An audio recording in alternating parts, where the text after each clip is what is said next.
Anti incumbency ऊपर से थी, फिर भी नहीं हारी। लेकिन जीएसटी के मुद्दे को कांग्रेस ने छोड़ा नहीं इस हार के बावजूद।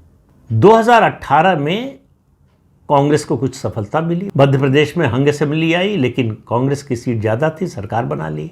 राजस्थान में सरकार बन गई, छत्तीसगढ़ में सरकार बन गई। 2019 के लोकसभा चुनाव से पहले कांग्रेस का हौसला बढ़ा हुआ था। सर्जिकल स्ट्राइक 2016 में हो चुकी थी, तो सबूत मांग रहे थे, उसको खून की दलाली बता रहे थे।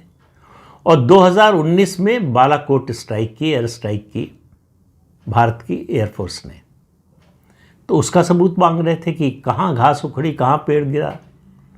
मानने को ही तैयार नहीं थे कि यह ऑपरेशन हुआ, और उनको उम्मीद थी कि जनता ये बात मान लेगी, तो बड़ा मुद्दा बनाया।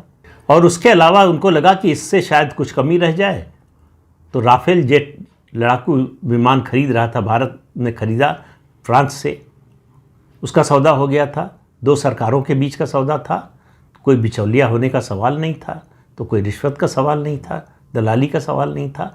लेकिन राहुल गांधी ने इसको मुद्दा बनाया और कहा इसमें दलाली ली गई, और सीधे प्रधानमंत्री पर हमला किया। चौकीदार चोर है नारा लगवाया। ये अलग बात है कि उनको सुप्रीम कोर्ट में जाकर माफ़ी मांगनी पड़ी, बिना शर्त माफ़ी, और वो भी एफिडेविट पर, जिसे देने से वो आज मना करते हैं। तो एफिडेविट देकर उनको माफ़ी मांगनी पड़ी बिना शर्त सुप्रीम कोर्ट में। लेकिन उनका अभियान रुका नहीं, पूरे चुनाव तक चलाते रहे।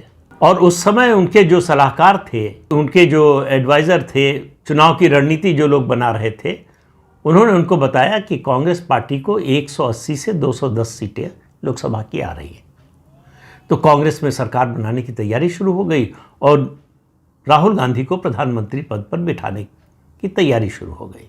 नतीजा आया, बीजेपी की सीटें 283 से बढ़कर 303 हो गई।